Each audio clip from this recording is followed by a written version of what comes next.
The auction ledger from Galveston Strand District, preserved today in the Rosenberg Library archives, includes an entry that continues to puzzle historians. Dated December 7, 1859, it records, Lot 43, male, approximately 32 years, origin unknown. The note that follows, written in fading ink by an auctioneer named William Marsh, states, highest bid withdrawn, sale completed under protest. Buyer warned of documented anomalies. Price, for $100, well below market rate for a prime-age male. What made this entry extraordinary wasn't the unusually low price, although that alone was suspicious.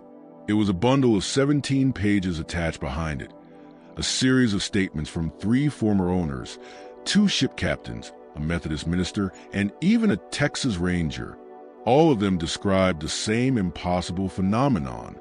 The man being sold could read and write in 7 languages, perform mathematical calculations that trained engineers needed hours to complete in mere minutes, recite entire books after hearing them once, and display knowledge of astronomy, navigation, medicine, and law on a level comparable to university scholars. In Texas, in 1859, such abilities in an enslaved man weren't just unusual, they were, according to every witness, impossible. Before we uncover how this man's intellect became the most dangerous secret in Galveston, the narrator asks the audience to do something. Hit that subscribe button. Because stories like this, stories that rattle the foundations of what we think we know about American history, are the ones uncovered here. The viewers are urged to comment where they're watching from, because forgotten histories like this deserve to reach every corner of the world. Now, the tale turns to why Galveston's wealthiest plantation owners called the slave the most terrifying purchase they had ever witnessed, not because of strength or rebellion, but because of what lived inside his mind. William Marsh had overseen slave auctions in Galveston for 11 years. The Strand, as locals call the warehouse district along the waterfront, processed thousands of sales each year, making the city second only to New Orleans in the Texas slave trade. Marsh considered himself an expert judge of human merchandise, able to assess value instantly and understand exactly how to present a person to potential buyers. He had sold field laborers, domestic workers, skilled artisans, and children, every record described with a cold attachment that defined commerce in human beings during that era. But on the morning of December 7th, 1859, Marsh stood in his office holding documents that made his hands tremble. The man assigned to Lot 43 had arrived 3 days earlier on a steamer from New Orleans, carrying paperwork unlike anything Marsh had ever encountered. The seller, a cotton broker named Alden Haskins, who traded frequently between Louisiana and Texas, had included written warnings from every person who had previously owned or transported this particular man. The testimonies read like fever dream accounts, so implausible that Marsh's first instinct was to dismiss them as some kind of elaborate fabrication. Then he met the man himself, and everything shifted. His name was listed simply as Solomon in the catalog, though the paperwork hinted this might be the 4th or 5th name he had been assigned. No surname, no certain origin, just Solomon. Male, age estimated between 30 and 35 based on examination. He stood at about 5'11", solidly built but not excessively muscular, his hands showing calluses from years of field labor, yet also the meticulous care of someone who valued his physical condition. His face bore no scars, no indications of punishment or rebellion. What set him apart was far more subtle and infinitely more disturbing. His eyes carried an awareness that made Marsh uneasy. Most enslaved people who passed through Galveston's auction rooms had learned to manage their expressions with precision. Some displayed resignation. Others hid their anger behind a mask. Many adopted the blank stillness born from years of surveillance and punishment. Solomon showed none of this. When Marsh questioned him in the holding area to gather information for buyers, the man listened with calm, steady attention and responded in flawless English, his vocabulary and pronunciation equal to any educated gentleman Marsh had ever met. "Where were you born?" Marsh asked, following a standard script. "I do not know, sir," Solomon replied. His voice carried no defiance, no polish, just plain truth. My earliest memories are from a plantation in Virginia, but I was told I originally came from elsewhere. No one ever seemed certain of the details. Can you read? A brief pause. Yes, sir. How did you learn? I taught myself, Solomon answered, by observing letters and words, recognizing patterns, and practicing the moments I could. Marshall put down his pen then, studying him more intently. Self-taught literacy wasn't unheard of, but it was rare and dangerous. Plantation owners forbade education for enslaved people precisely because literacy opened doors to ideas, to resistance, to hope. The paperwork I received about you contained some unusual claims, Marsh said carefully. Claims about your abilities that seem frankly impossible. I need to know what is true and what is exaggeration before I can sell you honestly. What do the papers claim, sir? That you speak multiple languages, that you can perform complex mathematics, that you possess knowledge no slave should have access to, that you predicted events that later proved accurate, that you solved problems overseers and plantation managers could not. Marsh leaned forward. Are these claims true? Solomon met his gaze with that same unsettling steadiness. I can speak French, Spanish, German, Latin, and some Greek, in addition to English, sir. I can perform calculations involving multiplication, division, fractions, and basic algebra. I have studied, through observation and limited access to books, subjects including astronomy, navigation, human anatomy, agricultural science, and law. As for predictions, I have at times noticed patterns at others, missed and point out what might logically follow from those patterns. Whether that counts as prediction, I cannot say. The calm, precise way he delivered this explanation, spoken as casually as if you're describing the weather, made Marsh's throat go dry. How? Marsh asked, how is any of that possible? I remember everything I see or hear, sir, Solomon answered. Every conversation, every word in every book I've glimpsed, every calculation I've watched someone perform. My mind holds information the way a ledger holds numbers. I cannot explain why this is true. I only know it has been this way for as long as I can recall. Marsh ended the interview soon after, needing time to absorb what he had heard. He spent the next 2 days reading through the testimonies, and each one confirmed Solomon's account, often adding details that made the phenomenon even more baffling. The first testimony came from a Virginia planter named Carlisle, who had purchased Solomon at a Richmond auction in 1854. Carlisle's letter, written to the broker who later resold Solomon, described the 16 months Solomon lived on his tobacco estate. I bought him as a field hand, Carlisle wrote. Strong, healthy, no defects. I assigned him to the team harvesting the tobacco. Within 3 days, my overseer reported something unusual. Solomon had watched the other workers for no more than 6 hours, then began performing the tasks with precision and efficiency surpassing men who had done the work for 20 years. He wasted no movement, tore no leaves, completed rows faster than anyone else, and with better quality.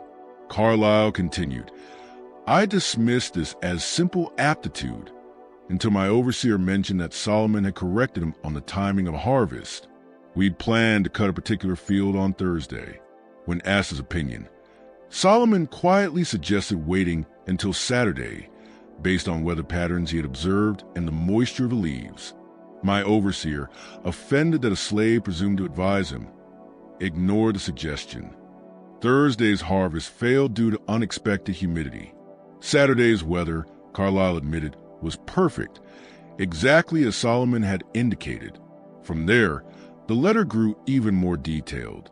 Within 6 weeks, Solomon demonstrated an understanding of crop rotation, soil enrichment, pest control, and harvesting methods identical to what appeared in the agricultural journals Carlisle received by mail. When questioned, Solomon explained he had glimpsed the journals briefly while delivering firewood to Carlisle's study and had memorized their contents. I tested him, Carlisle wrote. I showed him a page from a journal on tobacco cultivation, allowed him perhaps 30 seconds to examine it, then removed it and asked him to repeat what he'd read. He recited the entire page word for word, including footnotes and citations. Carlyle then showed him a mathematical table used for projecting yields. Solomon glanced at it, then performed the calculations in his head, faster than Carlyle could do with pencil and paper, producing correct answers every time. The letter concluded by explaining why Carlyle sold Solomon despite his extraordinary usefulness. I could not keep him. Other slaves began seeking his guidance, asking his advice, treating him with a deference that undermined my overseer's authority. Worse, his knowledge made him dangerous. He understood too much about law, property, navigation, geography. He could read contracts better than my lawyer. He corrected my doctor's diagnosis of a field hand's illness and suggested a treatment that proved effective. I suddenly realized I was housing someone whose intelligence exceeded my own, someone who understood systems and patterns I could barely follow, and who remained enslaved solely because of the color of his skin and the laws that bound him. The situation felt unstable. I sold him to a cotton broker in New Orleans at a profit, though I suspect I should have warned the man more clearly about what he was acquiring. The second testimony came from that very broker, a man named Edwin Rendell, who owned Solomon for only 8 weeks before reselling him. Rendell's letter was shorter but more anxious in tone. Carlyle told me Solomon was unusually intelligent, Rendell wrote. I assumed he meant clever, perhaps manipulative in the way certain slaves learn to navigate household politics. I did not grasp what he meant until Solomon had been in my home for 3 days. Rendell employed him as a general laborer, but Solomon spent time near his office, where business was conducted. One evening, Solomon quietly mentioned that Rendell had made an error in his accounting, specifically that the numbers recorded for a recent cotton shipment did not match the weights provided. Rendell checked. Solomon was correct. He had transposed 2 figures in a calculation involving several thousand pounds. Rendell's account grew increasingly uneasy. He speaks French better than my wife, who studied it in finishing school. He calculates currency exchanges faster than my banker. Once, he remarked that a ship I planned to use for transportation had structural weaknesses in its hull based on how it sat in the harbor water, and advised I choose another vessel. I dismissed this as insolence, but later learned the ship developed leaks during its voyage and barely reached port. How did he know? Rendell wrote. Solomon claimed he had observed the waterline and could infer from it the vessel's construction and distribution of weight. The letter closed with a confession. I sold him because I found myself unconsciously deferring to his judgment. I caught myself asking his opinion before making business decisions. This is intolerable. A merchant cannot function when a slave understands commerce better than he does. I sold him to a trader bound for Texas, hoping distance would relieve my discomfort. I documented his abilities because I believed the buyer deserved warning, though I doubt anyone can fully prepare for the experience of owning someone like Solomon. The third testimony came from the captain of the steamer that transported Solomon from New Orleans to Galveston. Captain Morrison's account was the most unsettling. Solomon had been kept below deck with other cargo for most of the journey. Morrison wrote, on the second day, we encountered navigation difficulties. A storm had altered our course, and my navigator was struggling to determine our exact position using celestial readings. The calculations were complicated, requiring adjustments for drift, current, and the storm's impact on our course. We were still debating possible coordinates when Solomon, who'd been sitting quietly nearby in chains, spoke up. He said that, based on what he'd overheard of our measurements and the time elapsed since the storm, we were roughly 18 miles southeast of our intended course. My navigator dismissed this immediately, claiming the calculation was far too complex for guesswork. But after an hour of working through the figures ourselves, we determined our position. Solomon had been correct within 3 miles, despite having no instruments, no charts, and no formal training in navigation. Captain Morrison's letter continued. I questioned him extensively after that. He said he had learned navigation simply by observing sailors on previous voyages, that he had memorized celestial tables after glimpsing them briefly, and that he could perform the necessary calculations mentally. To test this, I gave him advanced mathematical problems that normally require written computation. He solved them instantly, walking me through each step as though reading from an invisible ledger in his mind. I have sailed for 30 years and met many educated men. Solomon's abilities surpassed all of them. By the time we reached Galveston, I was deeply unsettled. A man of such intellect should not exist in chains. Yet there he was, legal property, on his way to an auction block. Marsh had read these testimonies over and over, each time becoming more convinced of one thing. Solomon would be nearly impossible to sell. Most buyers wanted slaves who were strong, compliant, and uncomplicated. Intelligence, especially pronounced intelligence, made owners uneasy. It caused management issues, invited suspicion, and hinted at the potential for resistance or escape. The level of intelligence Solomon reportedly possessed would be nothing less than terrifying to anyone who understood the implications. Marsh eventually called in his business partner, a trader named Horace Hawkins, who had more experience with unusual cases. They sat over whiskey in Marsh's office, trying to determine how to handle the situation. "You could just lie," Hawkins suggested. "Say nothing about the paperwork. Sell him as a regular field hand, and let the buyer figure out later." "That's fraud," Marsh replied sharply, "and dangerous. If the buyer learns I knew and concealed the truth, I'll lose every client I have. Reputation means everything in this line of work. Then disclose everything and accept that he'll fetch a fraction of his actual worth." Most planners won't touch him once they understand what they're buying. "Why not?" Marsh asked. "He's valuable. His skills could transform any operation." Hawkins gave him a pitying look. "Because he's too valuable, William. A slave who can outthink his master, who grasps systems better than the people enforcing them, who can predict outcomes and solve problems at a level beyond trained professionals. That's not a laborer. That's a threat to the entire institution." Do you think plantation owners want their slaves realizing how arbitrary their enslavement truly is? Do you think they want a man around who can explain property law, calculate exact distances to free states, speak multiple languages to potential allies, and remember every word of every conversation he overhears? Solomon isn't just intelligent. He's dangerously intelligent. And everyone who has ever owned him eventually reached that conclusion.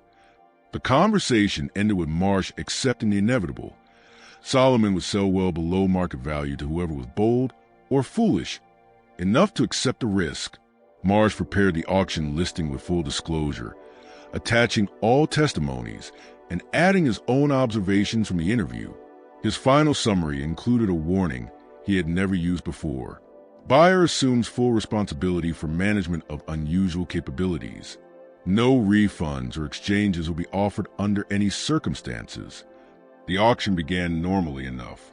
December 7th dawned clear and cool, a typical mild winter day on the Gulf. The Strand bustled with merchants, sailors, and planters arriving for business. Marsh's auction house filled with the usual crowd of buyers, men from plantations across Texas seeking workers to expand their labor force or replace those who had died, fled, or been sold. The morning progressed through the first 42 lots without event. Men and women stepped onto the platform, were inspected, questioned, and sold to the highest bidder. Prices matched the season's expectations. Prime male field hands typically sold for $900 to $1,200. Women somewhat less. Children priced according to age and potential value.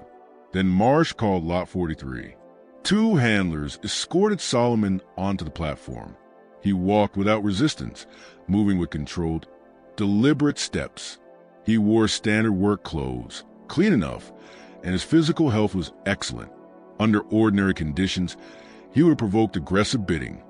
Strong, healthy, in his early 30s, with no visible flaws. But Marsh had distributed the testimonies earlier that morning to serious buyers, and the atmosphere in the room shifted sharply as men read the documents. By the time Solomon reached the platform, most buyers had already drifted toward the back of the hall or left entirely. Only 7 remained near the front, and 4 of those were expressions of deep uncertainty. Lot 43, Marsh announced, his tone carrying professional enthusiasm that now felt hollow even to him. Male, approximately 32 years of age, excellent physical condition, experience in field labor and general work. He paused before giving the required disclosure. As noted in the documentation you received this morning, this individual demonstrates unusual intellectual capabilities. All buyers have been fully informed of these capabilities and related testimonies. Special terms apply. All sales are final, regardless of any management difficulties that may arise. A ripple of uneasy murmuring spread to the remaining crowd. One man near the front stood abruptly and walked out. Another followed him. That left 5 potential bidders.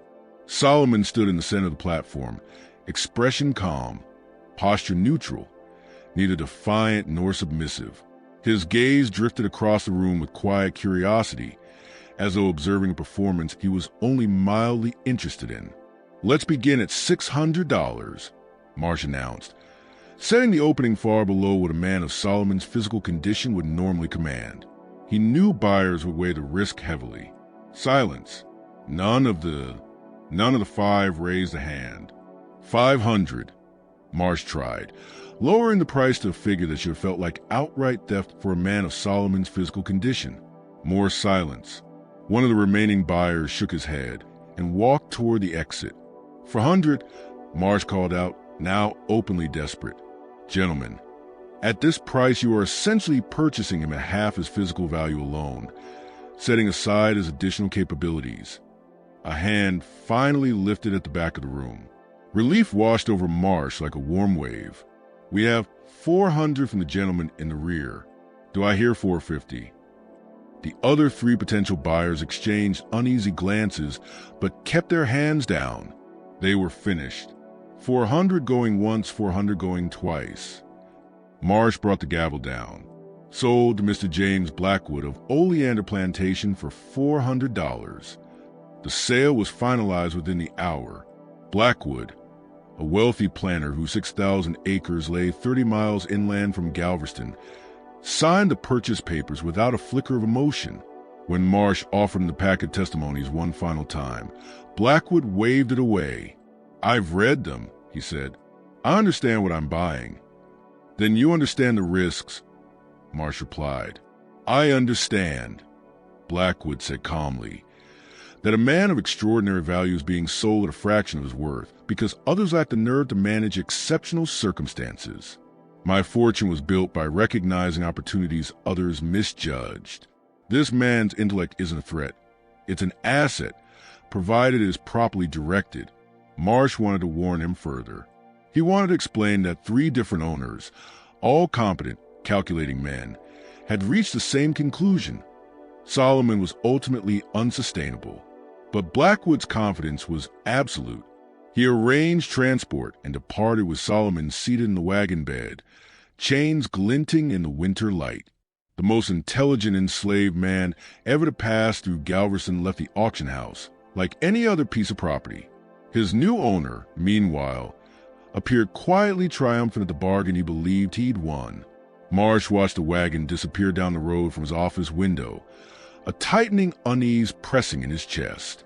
He had sold thousands of human beings in his career, each transaction recorded with the professional coldness expected of a man in his line of work.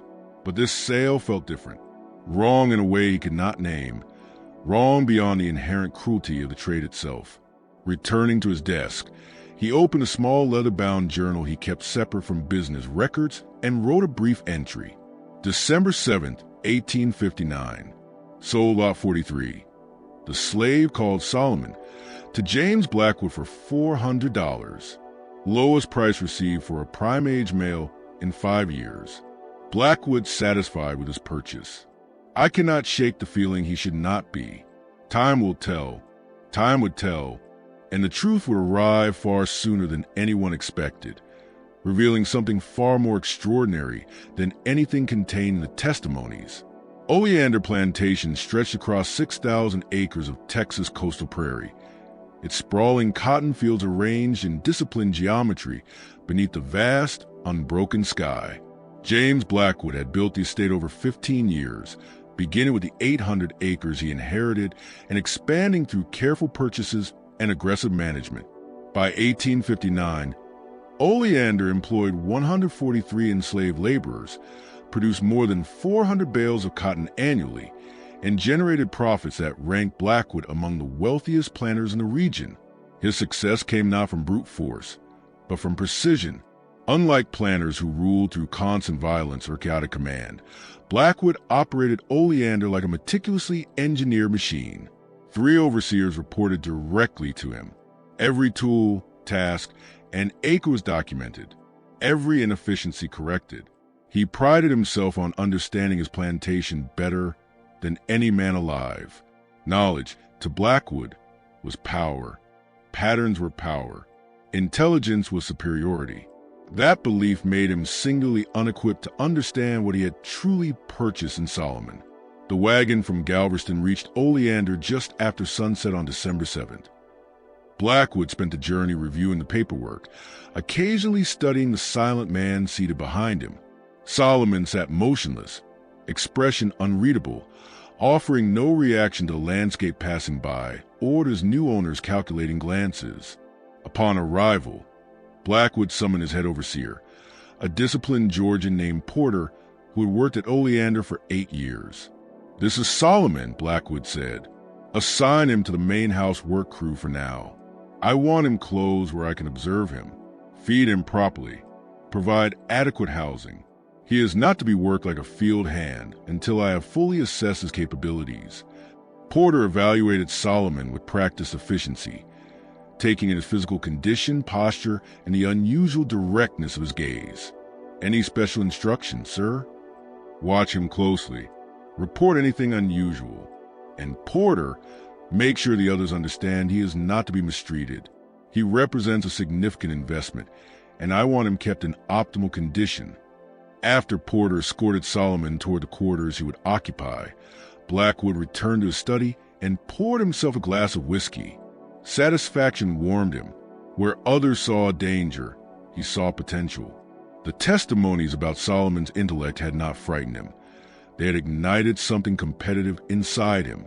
If Solomon truly could think faster than trained professionals, absorb complex systems after moments of exposure, and demonstrate advanced knowledge across disciplines, then the man represented a resource beyond precedent.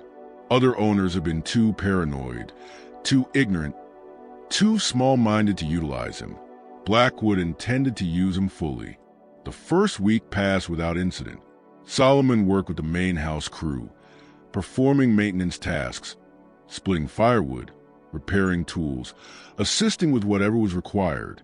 He worked steadily, followed instructions precisely, and kept himself during the limited evening hours allowed for rest. "He's quiet," Porter reported on the 5th day, "but observant. I catch him watching how everything runs, workers, equipment, schedules. He looks at the plantation the way a man reads a chart or a manual. Not threatening exactly, but noticeable. That is his nature," Blackwood said. "The testimonies indicated he is always absorbing information. Let him observe. I want to understand the full extent of his capabilities before deciding how to use him most effectively." On the 8th day, Blackwood resolved to test the claims made in the testimonies. He summoned Solomon to his study after breakfast, a spacious room lined with books on agriculture, law, history, science, and commerce. Solomon entered quietly and stopped near the door, waiting with the same composed attentiveness that marked all his actions. "The men who sold you made extraordinary claims," Blackwood began, settling behind his desk, while Solomon remained standing. "I've read statements saying you can perform complex calculations mentally, that you speak several languages, and that you remember everything you encounter. Before I can properly utilize your skills, I need to verify these claims myself. Do you understand?" "Yes, sir," Solomon replied, his voice carrying neither confidence nor humility, just calm acknowledgement. Blackwood took up a sheet of paper covered in figures. "This is a calculation I completed yesterday, projecting cotton yields under current field conditions. It took me around 30 minutes using standard methods. I'll read you the variables." You will perform the calculation in your head. No paper, no tools, just whatever you can do mentally. Can you manage that? I can try, sir.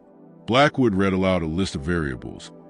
Acreage planted, estimated yield per acre based on soil and rainfall data, projected market prices, labor and material costs, transportation expenses. The problem required multiple steps, multiplication, division, subtraction, to produce a profit estimate. He looked up. Well, he asked, the projected profit is $4,273.42, sir. Solomon replied immediately. Assuming market prices remain stable and no unexpected crop losses occur. Blackwood felt the breath leave his chest. He checked the figure on his own paper, the one he had labored over for half an hour. $4,273.42. Exactly. How did you do that so quickly? He asked, unable to disguise the tremor in his voice. I held each number as you spoke it, sir, then performed the operations in order. My mind arranges figures visually, and I can manipulate them as one might shift objects on a table. I cannot explain the mechanism, only that it has always worked this way. Blackwood set the paper down, his hands less steady than before. The testimonies also say you speak multiple languages. Is that accurate? Yes, sir. French, Spanish, German, Latin, and some Greek, in addition to English. Where did you learn them? Various sources, sir. I heard French from a former owner's wife. Spanish from Mexican laborers I worked beside briefly. German from a book I saw for perhaps 20 minutes in a study. Latin and Greek from religious texts and classical works I have encountered over the years.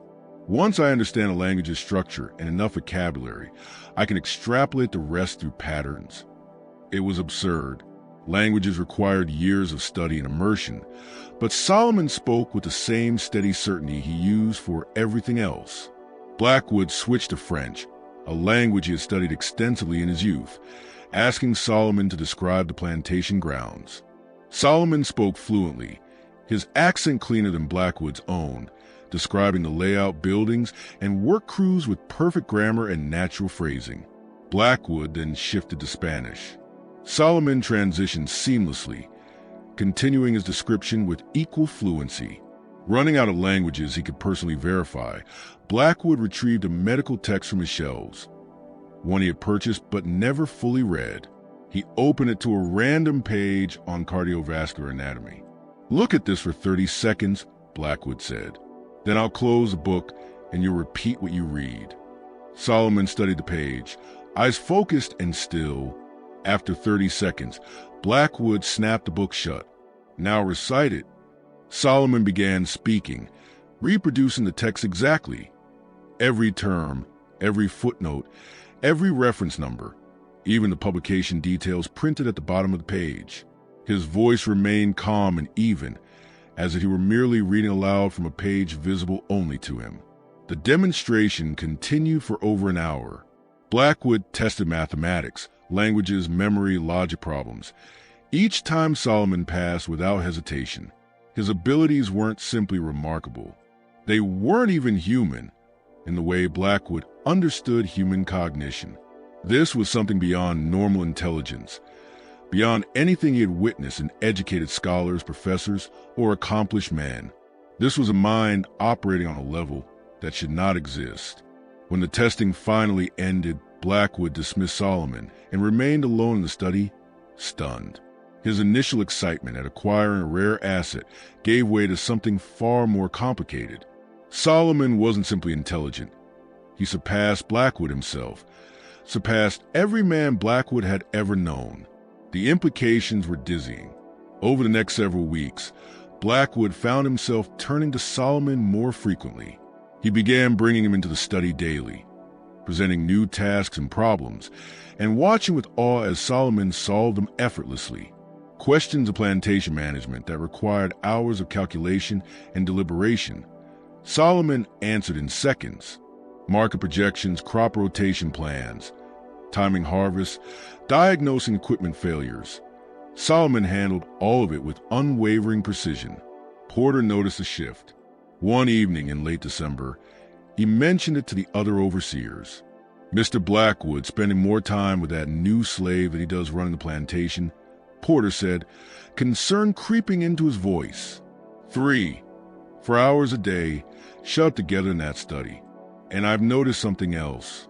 Mr. Blackwood started asking Solomon's opinion before making decisions. Asked him yesterday whether to purchase that additional acreage. That was offered for sale.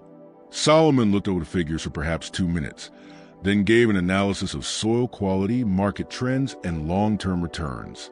It took Mr. Blackwood 3 full days to verify the numbers, and every point Solomon made was correct. The second overseer, a younger man named Davies, shook his head in disbelief. A slave giving investment advice to one of the richest planters in Texas. That's not right. That's not how any of this is supposed to work. No, Porter agreed quietly. It isn't, and I'm worried about where it's heading. Where it headed became clear in mid-January of 1860. Blackwood summoned Porter to his study and announced that he was restructuring the entire plantation based on recommendations Solomon had provided. The changes were sweeping, affecting crew assignments, planning cycles, maintenance routines, even the daily schedules of the overseers themselves. Porter reviewed the proposals carefully and had to admit they were sound, remarkably sound. They demonstrated a sophisticated understanding of agriculture, labor efficiency, and long-term planning. But their origin disturbed him. Sir, Porter said cautiously, these are smart recommendations, no doubt. But I have to ask, are you comfortable making major operational changes based on advice from a slave? I'm comfortable making changes that will increase productivity and profits, Blackwood replied sharply. Solomon's status does not diminish the accuracy of his insights. If anything, having access to his capabilities gives us advantages no other plantation has. But sir, the other workers are noticing. They see him spending hours in your study. They see you consulting him, deferring to him. It undermines the structure this place runs on. How do we maintain authority when they see one of their own acting as your advisor? Blackwood dismissed the concern at the moment, but Porter's words lingered in his mind. The fundamental structure. That phrase cut deeply. Slavery relied on rigid hierarchy, on a belief system in which owner and own were not merely divided by law, but by nature. Intelligence was supposed to reinforce that divide. Yet Solomon's intelligence didn't just blur the boundary, it obliterated it. It proved the boundary had never truly existed. By February, matters had worsened. Blackwood found himself not only consulting Solomon more frequently, but seeking his company. Their conversations moved beyond plantation management. They discussed philosophy, astronomy, politics, classical texts. Solomon's memory had absorbed more knowledge than many scholars acquired in years of study. He could speak on Aristotle, Enlightenment science, economic theory, art history, all with a depth that startled Blackwood. The discussions exhilarated Blackwood. For the first time in his life, he felt he was speaking with someone who matched and often exceeded his own intellectual interests, someone who could challenge him. But they also unsettled him deeply, because that someone was a man he legally owned, a man the law equated with livestock, a man who, by every measurable standard of intellect, far surpassed him. The contradiction became unbearable. Blackwood began losing sleep. He lay awake at night, unable to reconcile Solomon's extraordinary mind with the social order he depended upon. How could he own someone so clearly superior in intellect? What did it say about slavery, about racial hierarchy, about everything he'd been taught to believe? If a man like Solomon existed, there were no comfortable answers. Blackwood avoided confronting these questions by burying himself deeper into his interactions with Solomon, as though proximity to his brilliance could somehow resolve the contradictions. The enslaved community at Oleander had also begun responding differently to Solomon. Despite his aloofness and refusal to socialize, they saw enough to understand what was happening. Word spread about his intelligence, about his abilities, about how the master treated him. Some viewed him with suspicion, afraid he might be working against them. But others saw something else, something dangerous and electrifying, a possibility. Sarah, a kitchen worker who often observed both Solomon and Blackwood, mentioned this to Porter one evening when he came for coffee. "That man Solomon," she said quietly, "he's changing things just by being who he is." Mr. Blackwood can't look at him without seeing something that contradicts everything he's ever believed about us. And we can't look at Solomon without seeing proof that what they tell us about our limits is a lie. "That's dangerous talk," Porter warned, though his tone held worry rather than threat. "It's true talk," Sarah replied. "And truth is always dangerous to those who profit from lies." The crisis finally arrived on March 3rd, 1860. Blackwood summoned Solomon to his study to review quarterly financial reports, a routine they had long established. But this time, Blackwood didn't begin with the reports.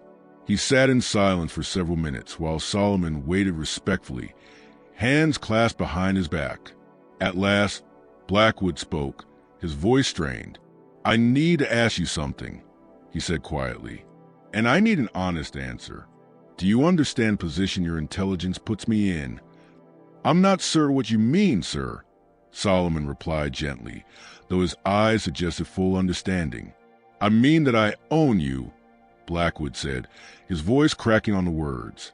"Legally, completely, you are my property. Yet you are intellectually superior to me in ways I cannot even quantify. You solve problems I can't solve. You understand concepts I barely grasp. You see patterns I cannot see. How am I supposed to reconcile that? How am I supposed to maintain authority required by this system, when I know with absolute certainty that you are the more capable man?" The room fell silent. Solomon stood motionless, expression unreadable. When he finally spoke, his words were chosen carefully. "Sir, if I may." "Speak freely," Solomon continued. "You may." "The contradiction troubling you does not originate with me," Solomon said. "It existed before you purchased me, before you met me, before I was born. It is built into slavery itself. The system depends on believing that enslaved people are inherently inferior, naturally suited for servitude, incapable of the full humanity that would make slavery unjust. But that belief can only survive if evidence to the contrary is ignored or suppressed. My existence makes that suppression impossible. I do not create the contradiction, sir. I only reveal it." Blackwood listened, his agitation rising. "You're saying slavery is unjust." "I am saying that owning human beings requires justifications which cannot endure honest scrutiny. You asked me to speak freely. I am doing so." "And you believe you deserve freedom?" For the first time, Solomon's expression shifted, a faint flicker of emotion. "I believe all human beings deserve freedom, sir. But I also understand that my beliefs have no influence on my reality. I live within a legal and social system that defines me as property regardless of my capabilities. What I think about justice has no bearing on what will happen to me." The conversation ended soon after, but the words echoed through Blackwood's mind for days. He struggled to focus on plantation business, distracted by thoughts he had never allowed himself to examine seriously. What if Solomon was right? What if slavery's justifications were lies, comfortable fictions preserved through deliberate blindness? And if they were lies, then what did that make Blackwood, a man who built wealth atop the suffering of people whose humanity he intentionally refused to acknowledge? These questions might have remained theoretical, if not for what happened on March 15th. A group of abolitionists had been distributing pamphlets in Galveston, religious, moral, and practical arguments against slavery. One of those pamphlets found its way to Oleander, passed secretly among the enslaved community until it reached Solomon. Porter discovered him reading it at dawn, before most workers were awake. The pamphlet broke down slavery's moral contradictions, its economic flaws, and its social consequences. Porter confiscated it immediately and brought it to Blackwood, explaining how he'd found it. Blackwood's fury grew with every line he read, but the anger wasn't directed at Solomon. It was directed at himself. Because the pamphlet didn't tell him anything he hadn't already begun to think since his conversation with Solomon 2 weeks earlier. It merely stated plainly what he had been trying desperately not to admit. That evening, Blackwood summoned Solomon. "Porter found you reading abolitionist literature," Blackwood said, his voice tight. "Do you understand how dangerous that is? Possession of such material is illegal for a slave. I could have you whipped, branded, even sold to the harshest buyer I can find." "Yes, sir," Solomon said. "I understand the risks." "Then why read it?" "Because the pamphlet contained ideas worth knowing. I read everything I encounter. That is my nature. I cannot choose to ignore information simply because it is dangerous." "And do you agree with what it said?" Blackwood pressed.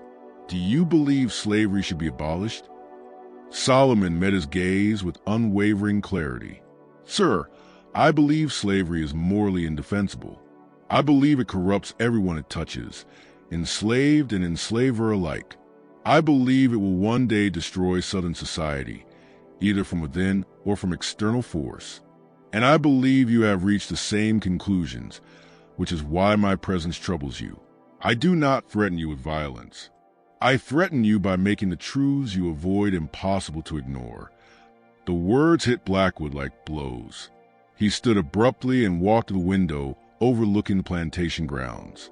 More than 100 enslaved people lived and labored there, their toil generating his wealth, their pain sustaining his comfort. The sunset painted the fields in a warm, golden glow, giving an illusion of peace and beauty. But Blackwood could no longer see Oleander the way he once had. He couldn't unsee what Solomon had revealed. "Get out," Blackwood whispered. "Return to your quarters. I need to think." Solomon left quietly. Blackwood remained at the window long into the night, staring at the quarters, seeing them now not as utilities for managing labor but as prisons, as monuments to injustice, as evidence of truth he could no longer deny. Solomon had not told him anything new. He had simply made visible what had always been true. The next morning, Blackwood made a decision that would overturn his entire life. He sent for his lawyer, a Charleston man named Abel Morrison, who handled legal affairs for several wealthy planters. Morrison arrived 3 days later. Blackwood ushered him into the study and spoke without ceremony. "I need you to prepare manumission papers." "For which slave?" Morrison asked, startled. "Solomon, the man I purchased in December." "May I ask why? Has he caused trouble?" "No," Blackwood said. "He has been extraordinary. Too extraordinary. I cannot keep him, Morrison. I have tried and I cannot. His intelligence exposes the entire system in a way I can't live with. I need him freed." Morrison stared at him as though he had spoken nonsense. "Mr. Blackwood, you paid $400 for him less than 4 months ago. He is likely worth more than double that, even with the risks, and you want to simply free him?" "I want to free him," Blackwood said, voice cracking with raw intensity, "because keeping him enslaved is destroying me. Every day he remains here, every conversation, every hour I spend with him, I am confronted with the truth of what I am doing, not just to him, but to every person on this plantation. He has made clear what I've been avoiding my entire life." Blackwood swallowed hard. "He has shown me things about slavery, about myself, that I cannot unsee. I can continue functioning only if he's gone." "Then sell him," Morrison suggested. "Let another man deal with the complications." "I can't do that either," Blackwood said. "I can't hand this problem to someone else, knowing exactly who he is and what keeping him enslaved means. That would make me complicit in perpetuating his suffering. The only ethical option left is manumission." Morrison tried to argue. He outlined the legal challenges, the social backlash, the financial loss. But Blackwood was immovable. The decision was made. The paperwork was prepared over the next week. On March 28, 1860, 3 months and 21 days after purchasing Solomon, James Blackwood signed the documents that granted Solomon his freedom. The signing took place in Blackwood's study. Solomon stood silently while Blackwood and Morrison reviewed and finalized the forms, his expression unreadable as always. When the papers were complete, Blackwood handed them to Solomon along with $50, more than the law required, but far less than Blackwood felt a man like Solomon deserved. "You're free," Blackwood said. The words felt both inadequate and monumental. "Under state law, you have 90 days to leave Texas, or you'll be re-enslaved. I suggest you head north immediately." Solomon accepted the papers and the money, studying them briefly before lifting his eyes to Blackwood. "Why?" he asked simply. "Why free me when you could have sold me for profit?" "Because you were right," Blackwood said, voice thick with the emotion he no longer tried to hide. "Right about slavery, about the contradictions as foundation, about what your presence forced me to see. I cannot keep enslaved a man who revealed truths I've spent my entire life avoiding. I cannot continue benefiting from a system I now know is fundamentally evil. Freeing you doesn't absolve me. It doesn't erase the wealth I built on the backs of the enslaved. But I refuse to be complicit in one more day of your captivity." Solomon absorbed this quietly. His expression shifted, just slightly, perhaps the closest he had ever come to revealing genuine emotion. "And the others?" he asked softly. "The 143 people still enslaved here. What about their intelligence? Their humanity? Their right to freedom?" The question pierced straight to the center of everything Blackwood was avoiding. He had no answer that wasn't an indictment of himself. "I don't know," Blackwood admitted. "I don't know how to reconcile that. I don't know how to free them without losing everything, my wealth, my standing, maybe even my safety. I'm not brave enough for that. I can only do this one thing, and even this feels like it might ruin me." Solomon nodded slowly. He accepted the honesty, though not the justification. "Then I thank you for my freedom, Mr. Blackwood, while acknowledging its incompleteness," he said. "Perhaps that is all any of us can do in this world. Take whatever small actions we are capable of and hope they matter." He turned and walked out of the study, walked out of the main house, down the long plantation road toward Galveston, and whatever future awaited him beyond the 90-day limit. Blackwood watched from the window until Solomon was nothing more than a dot on the horizon. Then he sat heavily in his chair, struggling to comprehend what he'd done and what it meant for everything that would follow. The story could have ended there, Solomon walking into freedom, and Blackwood left to suffocate beneath his own contradictory conscience. But that was not how it ended. Solomon's manumission triggered consequences no one, least of all Blackwood, had anticipated. Word spread through Oleander Plantation within hours of his departure. A man had walked away free. Not through escape, not through family purchase, but because the master himself voluntarily freed him. 100 enslaved people witnessed something that slavery depended on them never imagining. A master acknowledging an enslaved man's humanity. Sarah, the kitchen worker who had long sensed Solomon's effect on Blackwood, spoke in hushed tones at night. Mr. Blackwood freed him because Solomon's mind made slavery impossible to justify, she whispered. Think about that. It means Blackwood knows the whole system is lies, knows we're human beings like him. He freed one man because he couldn't deny that man's humanity, but what about ours? There were no comfortable answers, but the questions spread like sparks. The enslaved workers began thinking differently about themselves, about each other, about what was possible.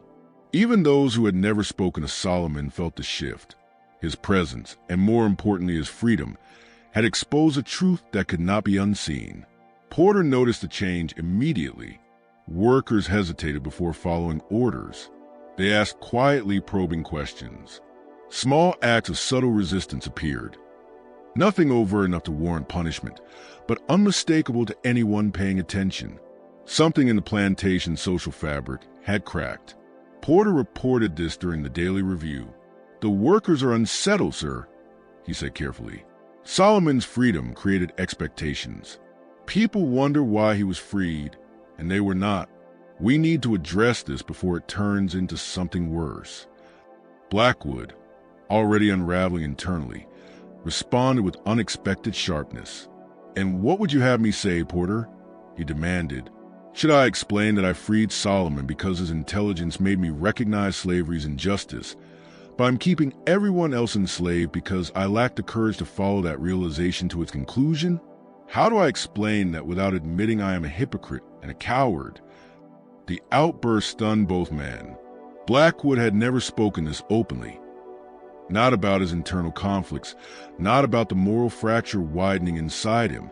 Porter stood frozen, unsure how to respond.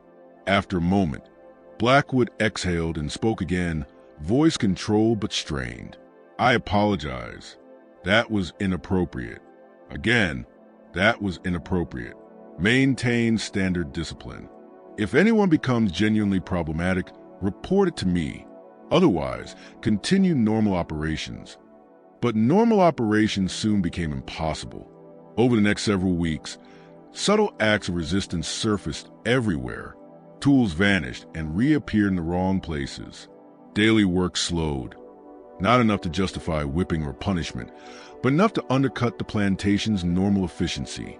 Quiet conversations halted whenever overseers approached, suggesting discussions meant to stay hidden.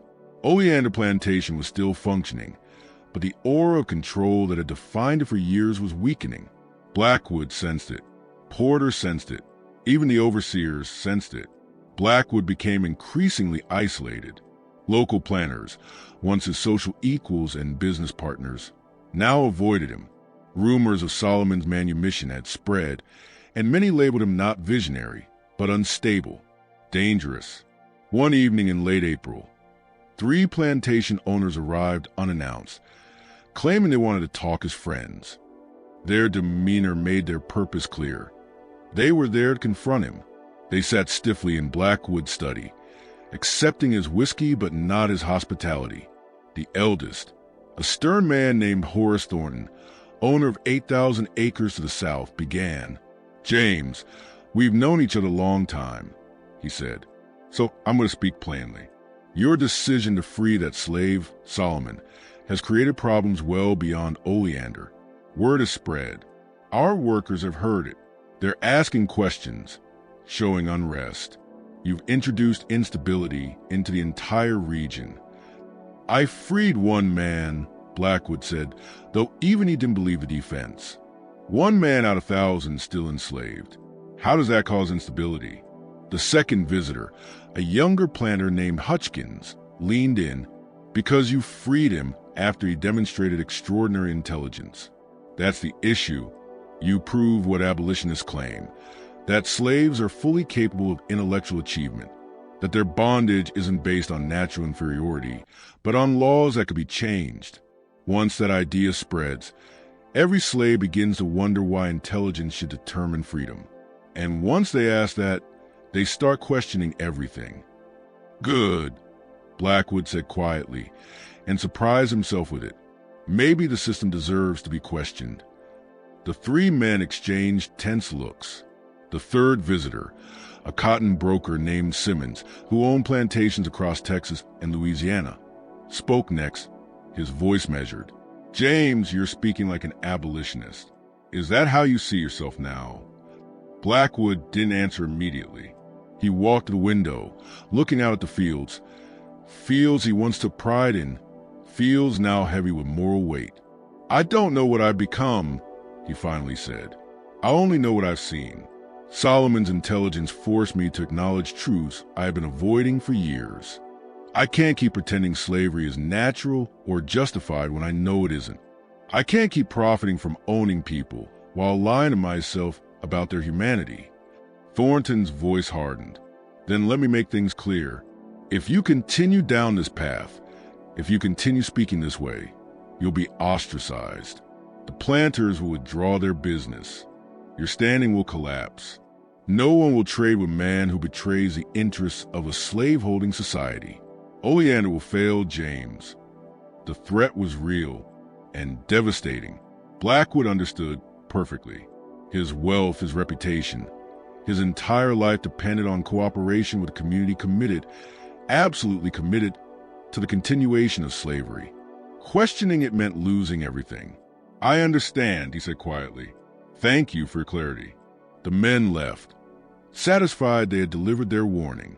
Blackwood remained by the window long after their departure, staring out the dimly lit plantation, realizing he faced an impossible choice.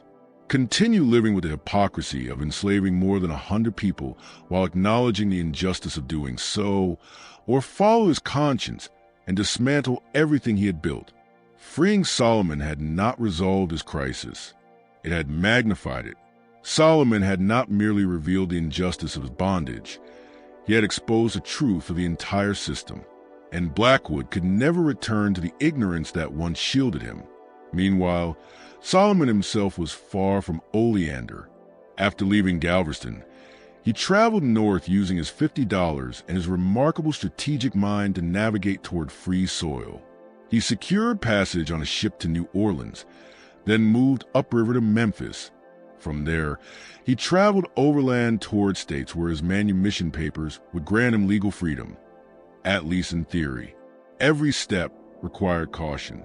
Free papers meant little in a society that assumed every black man was enslaved unless he proved otherwise.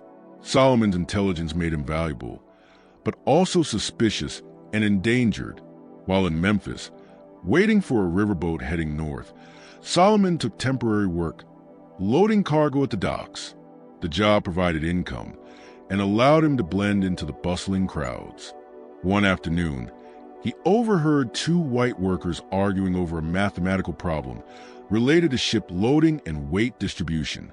The calculations were intricate, involving numerous variables. The men struggled to determine whether their proposed cargo arrangement would keep the vessel stable. Solomon listened for perhaps 5 minutes. Then, with quiet politeness, he approached them and offered a solution. He explained the necessary calculations, pointed out why their current plan risked imbalance, and suggested adjustments to distribute weight safely. The men, initially wary of taking advice from a black laborer, offering unsolicited advice, grew increasingly attentive as they realized the solution wasn't only correct but demonstrated an understanding of engineering principles deeper than their own. They understood parts of what he explained. Solomon understood all of it. One of the men, a shipping merchant named Wallace, finally asked, "How do you know these things?" "I remember everything I observed, sir," Solomon replied, giving the same precise explanation he'd given countless times before. "I've watched ships being loaded. I've read books on naval engineering whenever I had access to them. I've observed patterns in how vessels behave under different weight distributions. The knowledge stays with me." Wallace studied him with sharp curiosity. "You're educated." "I'm self-taught, sir, and I am also free." Solomon produced his manumission papers. "I'm traveling north to Massachusetts, where I hope to build a life beyond slavery's reach." The conversation that followed changed Solomon's trajectory in unexpected ways. Impressed by Solomon's intelligence and recognizing his potential economic value, Wallace offered him a job, not as a laborer, but as a consultant on shipping logistics, a role that would rely entirely on his mathematical and analytical abilities. The salary was modest by white standards, but strikingly generous for a newly freed black man. The work, however, would need to be discreet. White merchants could not be seen depending openly on a black man's superior intellect. Solomon accepted the opportunity, fully understanding the compromise, but also the potential. He remained in Memphis for 3 months, working quietly with Wallace and several allied merchants, solving complex logistical problems with the ease of a trained engineer. He earned money, he gained influence, and he built a network of contacts who would prove invaluable later. During this time, he also began writing, documenting his memories of enslavement, his manumission, and the precarious existence of a freed black man whose intelligence surpassed that of nearly everyone he encountered, yet who still lived under suspicion and threat. These writings, preserved in a collection at the Library of Congress and discovered only in 1974, offer extraordinary insight into Solomon's mind. In an entry dated May 20th, 1860, he reflected on his time at Oleander Plantation. Mr. Blackwood freed me because my intelligence made slavery's injustice unavoidable for him. He cannot own a man demonstrably more capable than himself without confronting the arbitrary nature of our positions. His action, though significant for me, reveals the limitation of individual moral awakening within systemic evil. He freed one man while more than 100 others remained enslaved. He convinced himself that this partial gesture addressed the deeper problem. It does not. It merely shifts the contradiction from him to me. I am free because I was exceptional. What does that imply about those who remain enslaved? That their humanity is lesser? That their intelligence is insufficient? The logic collapses under its own weight. Yet I doubt Mr. Blackwood will follow it to its conclusion. Most people cannot bear the full weight of their own moral knowledge. The insight was devastatingly accurate. Back at Oleander, Blackwood was unraveling beneath the exact contradiction Solomon described.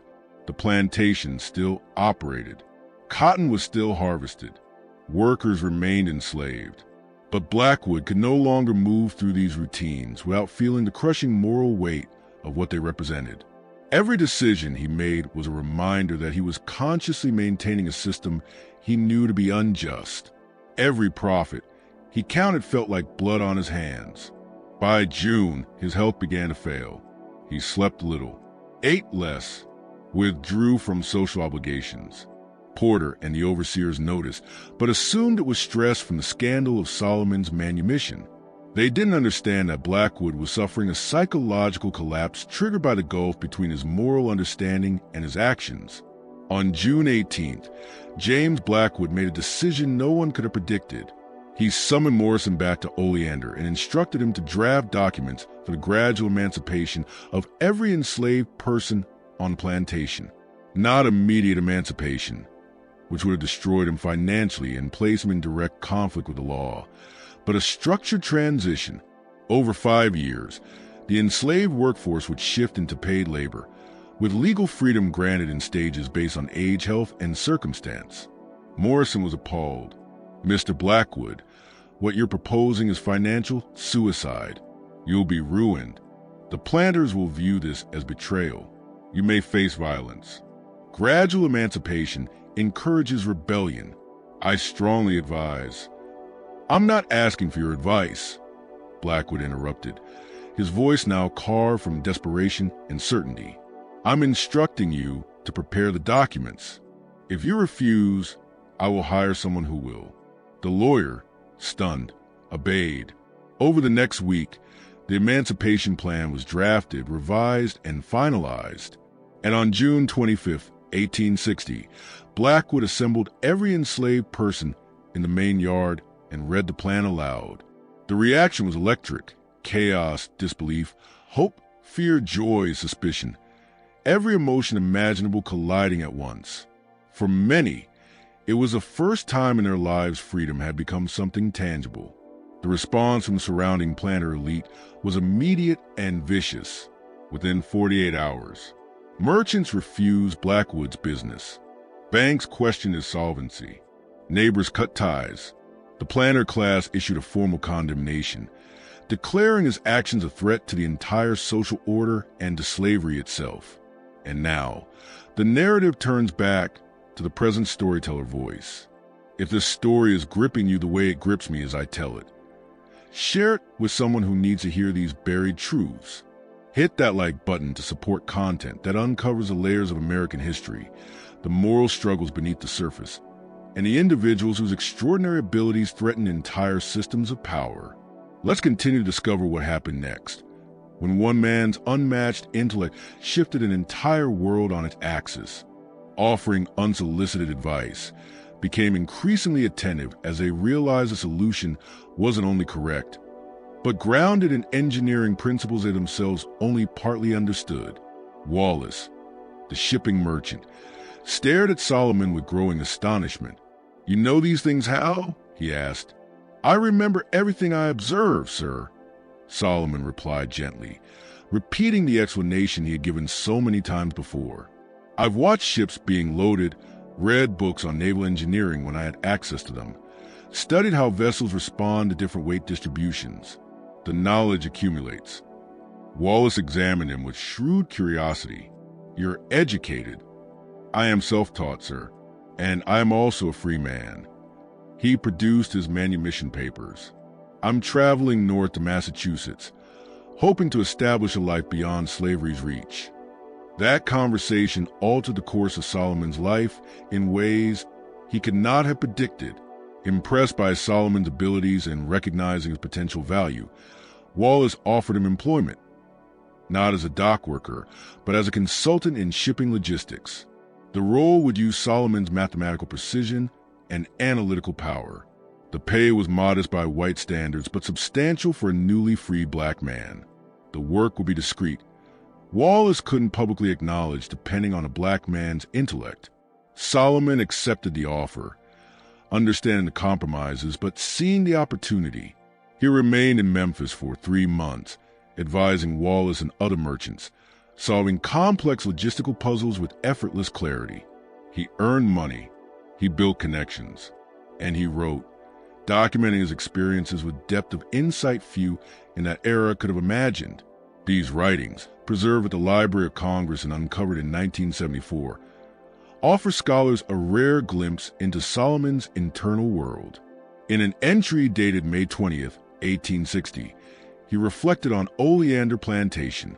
"Mr. Blackwood freed me because my intelligence made slavery's injustice unavoidable for him. He could not enslave someone demonstrably more capable than himself without confronting the arbitrary nature of our positions. But freeing one exceptional man reveals the weakness of individual moral gestures within systemic evil. It frees one person while leaving many others in chains. It suggests that humanity must be earned, that intelligence determines freedom. This logic condemns itself. I doubt Mr. Blackwood will follow that truth to its conclusion. Most people cannot bear the full weight of their own moral knowledge." It was a devastatingly accurate assessment. Back in Texas, Blackwood was indeed collapsing under the weight of the contradictions Solomon described. Oleander still functioned, cotton planted, work done, harvest scheduled. But Blackwood could no longer participate without feeling the crushing moral implication of every decision. Every conversation with enslaved workers reminded him he was maintaining a system he now recognized as indefensible. Every financial calculation felt like he was tallying suffering into profit. By June, his health deteriorated sharply. He slept poorly. He ate little. He withdrew from society almost entirely. Porter and the overseers noticed, but assumed the stress came from Solomon's controversial manumission. They did not understand that Blackwood was unraveling, because the gap between his beliefs and his actions had become psychologically unbearable. On June 18th, Blackwood made a decision that shocked everyone. He called Morrison back to Oleander and instructed him to draft documents for the gradual emancipation of every enslaved person on the plantation. Not immediate release. It would have bankrupted him and incited violent backlash, but a structured 5-year plan. Workers would transition into paid labor, with manumission granted in stages. Morrison was horrified. "Mr. Blackwood, this is financial suicide. You'll be ruined. Other planners will see you as a traitor. You could face violence. Gradual emancipation will be viewed as incitement to revolt. I strongly advise." "I'm not asking for your advice," Blackwood interrupted. "I'm instructing you. If you refuse, I'll find another lawyer." The documents were drafted over the next week. On June 25, 1860, Blackwood assembled all the enslaved workers in the main yard and read the emancipation plan aloud. Chaos erupted. Hope, disbelief, fear, confusion, gratitude, suspicion. Every emotion imaginable. For men and women who had known only bondage, freedom became something tangible for the first time. The planter community's reaction was immediate and vicious. Within 48 hours, merchants refused to trade with Blackwood. Banks questioned his solvency. Neighbors severed social ties. Local planters issued a public condemnation, calling him a threat to the institution of slavery. Meanwhile, the video narrator's voice entered the story. If this story is gripping you, Share it with someone who needs to hear these buried truths. Hit that like button to support content that exposes the complexities of American history, the moral struggles beneath the surface, the individuals whose brilliance threatened entire systems of power. Now let's continue and uncover what happened when one man's unmatched intelligence revealed truths that 19th century Texas was never prepared to face. By July, Blackwood's financial position had become precarious. Without normal credit or trade relationships, running Oleander became nearly impossible. Equipment couldn't be repaired because suppliers refused service. Crop sales had to be routed through hostile intermediaries who charged unreasonable commissions. Enslaved workers, now promised eventual freedom, struggled to understand how to navigate the uncertain shift between slavery and whatever came next. Porter, loyal to Blackwood for 8 years, requested a private meeting. They met in Blackwood's study, the same room where so many irreversible decisions had begun. "Sir," Porter said uncomfortably, "I have to resign. I've received offers from other plantations. Given the circumstances here, it's best if I leave." Blackwood had expected this, yet still felt the weight of loss. "I understand. You've been an excellent overseer. I don't blame you for seeking stability. May I speak honestly, sir?" "Please." "What you're doing, the Emancipation Plan, it's admirable in some ways, courageous even, but it's destroying you, destroying this plantation. And I'm not sure it will even help the people you're trying to free. They'll be released into a society that despises them, that denies them opportunity, that will make their freedom nearly as harsh as their bondage. You're sacrificing everything for a gesture that may end up meaning nothing." Porter had inadvertently echoed Solomon's own writings about partial gestures. "Maybe you're right," Blackwood said quietly. "Maybe I'm destroying myself for nothing. But I couldn't go on as before. Solomon showed me something I can never unsee. Living with that knowledge while doing nothing felt worse than any consequence I now face. If I'm wrong, at least I'm wrong while trying not to perpetuate injustice." Porter left Oleander the following week. The other overseers followed soon after. By August, Blackwood was running the plantation almost alone, with only a handful of hired workers who demanded high wages due to the risk of associating with him. Everyone saw the truth. The situation was collapsing. Meanwhile, Solomon traveled north, reaching Cincinnati in late July.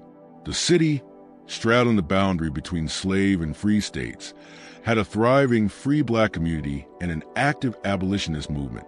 Here, Solomon found something close to stability. He worked as a clerk for a merchant who valued intellect over racial prejudice. He continued writing. His reflections from this period showed growing awareness of his extraordinary and uneasy position. He was free, brilliant, observant, and black in a nation that had no category for a man like him. People didn't know how to respond. They were confused, suspicious, fascinated. In an entry dated August 5th, 1860, Solomon wrote about the mental burden his intelligence carried. Intelligence is assumed to be a blessing, an asset that improves circumstances. For enslaved people, this is false. Intelligence becomes a curse. It means seeing injustice clearly, understanding every mechanism of oppression, recognizing with perfect clarity that enslavement is a social invention rather than a natural condition. Ignorance might offer escape. Intelligence allows no such mercy. He continued, "Most people forget pain with time. Memory softens suffering. But I forget nothing. Every indignity, every terror, every dehumanizing moment remains inside me with absolute clarity. Freedom cannot erase what the mind refuses to release." Historians who studied his writings later described them as some of the most psychologically complex documents produced by a formerly enslaved person. Solomon wasn't just brilliant. He was aware of how burdensome that brilliance was. Back in Texas, Oleander continued its slow collapse. By September, most of the enslaved workforce had fled. They were promised future freedom. Yes, but faced present instability, hunger, uncertainty, and danger on a plantation the entire region now viewed as diseased with abolitionist thinking. Many chose immediate escape over delayed emancipation. Blackwood did not chase them. He did not report them. He let them go, essentially allowing escape while maintaining the legal facade that he was a victim of theft rather than the facilitator of flight. Oleander Plantation, once one of the most productive operations in the region, was now barely functioning. Cotton fields went largely unharvested. Equipment rusted and broke without repair. The main house itself showed signs of neglect as domestic workers departed. Blackwood aged rapidly. His health declined under the crushing combination of social ostracism, financial collapse, and psychological turmoil. The man who once radiated control and confidence now appeared hollowed out, as though the moral weight he'd been forced to confront had drained him from within. Then, in late September, something unexpected arrived. A letter, the handwriting unfamiliar, the postmark, Cincinnati, the signature at the bottom, Solomon. This letter, now preserved in the Texas State Archives within the Blackwood family papers, read, "Mr. Blackwood, I write to you from Cincinnati, where I have established residence and employment.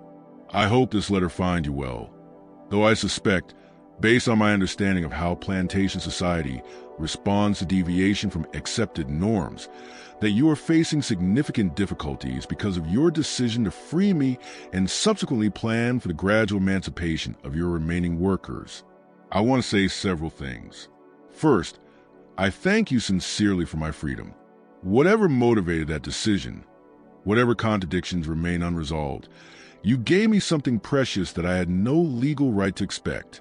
That gift has enabled me to build a life that, while still constrained by racial prejudice and social limitations, offers possibilities that would have been impossible in continued bondage. Second, I acknowledge the courage required for your actions, both in freeing me and in pursuing gradual emancipation despite the social and financial consequences. Most people cannot act against their own interests even when they recognize moral necessity. You did so imperfectly and incompletely, perhaps, but genuinely. That matters. Third, I want to address what I suspect troubles you most. You freed one man while keeping others enslaved, then attempted broader emancipation only after facing criticism for that inconsistency. You may question whether your actions were principled or merely reactive, whether you acted from moral conviction or psychological pressure. I cannot answer that. Motives are complex, and perhaps the distinction matters less than the outcome. Change seldom emerges from pure motives. It emerges from accumulated tensions, from contradictions that become unbearable, from the moment when maintaining a structure costs more than altering it. You freed me because my existence made slavery's injustice unavoidable. That does not diminish the act. It simply locates it within human psychology rather than idealized morality. Finally, I want to tell you something I have come to understand about intelligence, particularly the unusual intelligence I apparently possess. It does not make me better than others. It makes me different, and that difference has been both blessing and curse. Intelligence gave me clarity about my enslavement, allowed me to interpret patterns and possibilities, and helped me navigate the path to freedom. But it also isolated me, made me incomprehensible to many, created barriers between myself and others who could not understand how my mind works. Your discomfort was not a moral failing. It was a human reaction to difference. You freed me partly because you could not bear owning someone whose intelligence exceeded your own. But more importantly, you freed me because my existence revealed the contradictions of slavery in ways you could no longer ignore. That revelation mattered more than the discomfort that prompted it. I do not know what will become of you, your plantation, or your emancipation plan. I hope you find ways to persist. But even if you cannot complete what you began, know this. Your actions matter to me and will matter to others who learn this history. You were not perfect. You did not solve the problems you recognized, but you tried, and that trying created possibilities that did not exist before. May you find peace with whatever comes next. Respectfully, Solomon. Blackwood read the letter over and over. It offered comfort without absolution, understanding without excuse, honesty without cruelty. And it came from the very man who had sparked the collapse of Blackwood's former worldview. The letter became an anchor, a document he returned to repeatedly in the brutal months ahead. By December of 1860, exactly 1 year after he had purchased Solomon, James Blackwood lost Oleander Plantation. Financial ruin swept over him. Social ostracism sealed his fate. And with no business partners left willing to work with him, he was forced into bankruptcy. Oleander was sold to settle debts. A consortium of neighboring planters bought the property. They immediately voided all emancipation plans. The enslaved workers who remained were redistributed among nearby plantations. Their promised freedom, carefully outlined, painstakingly planned, was erased the moment ownership changed hands. Blackwood moved to Galveston and took modest employment as a clerk. His fall from wealth and status was swift and permanent. Though he lived quietly afterward, he never regained what he had lost, financially, socially, or politically. And yet, his diaries reveal something remarkable. He never regretted freeing Solomon. He never regretted attempting emancipation. And he never wished to return to ignorance. In an 1862 entry, written as the Civil War rage and slavery's end approach by destruction rather than persuasion, he reflected, "I purchased Solomon believing I was acquiring a valuable asset. Instead, I acquired a mirror that reflected truths I had avoided all my life." He did not cause my awakening.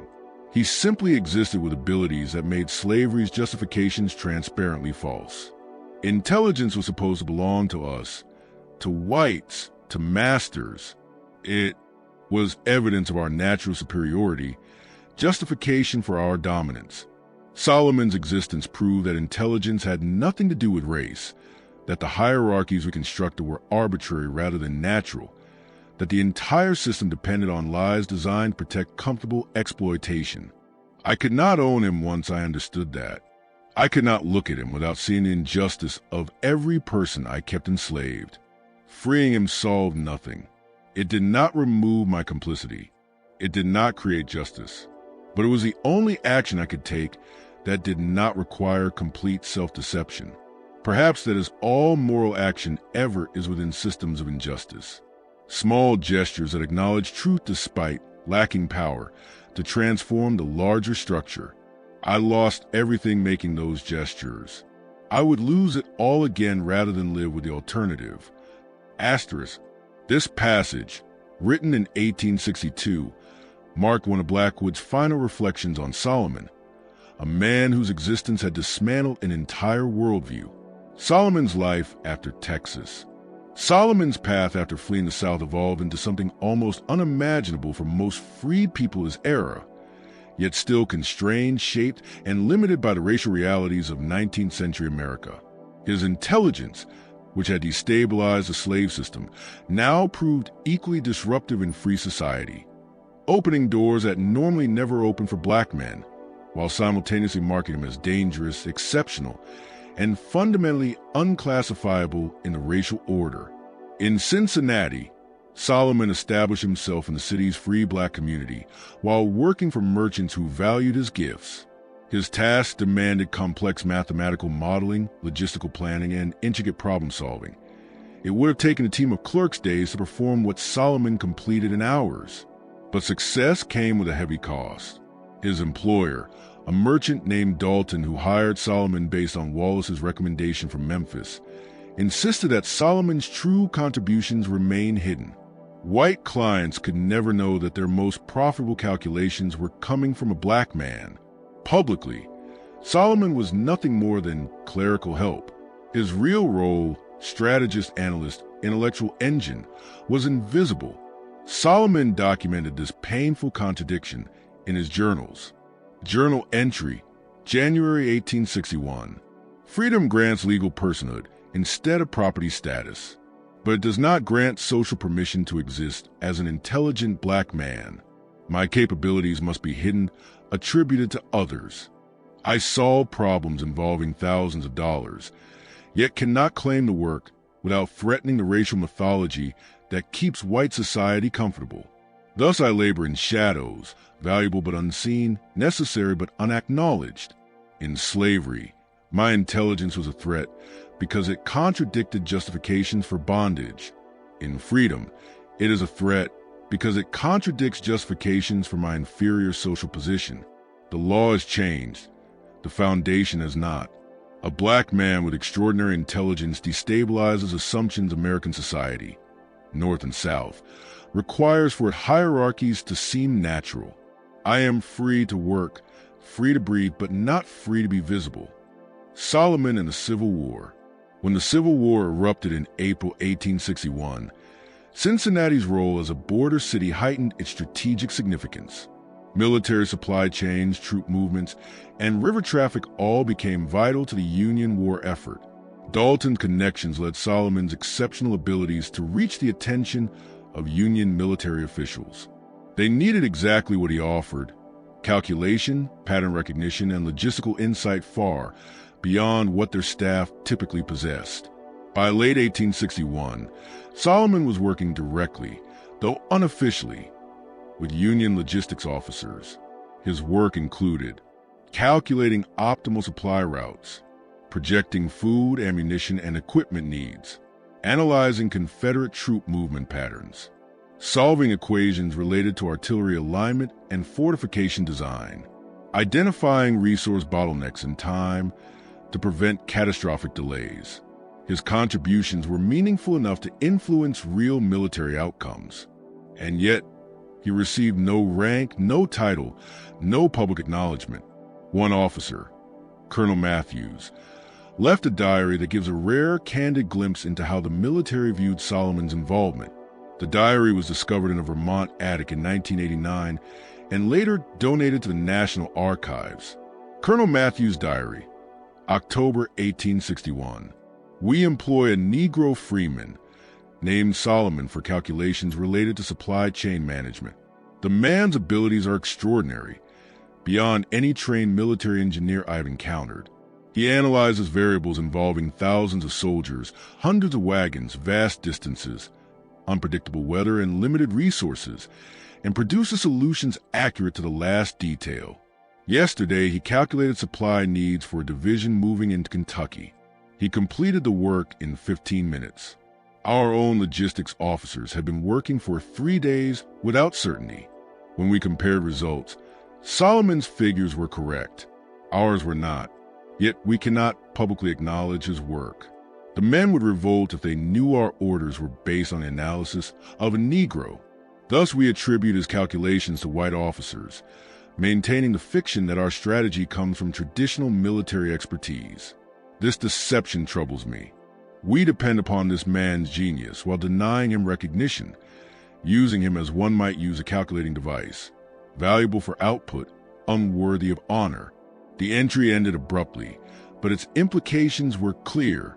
Solomon's brilliance shaped battlefield decisions, but society demanded he remain unseen.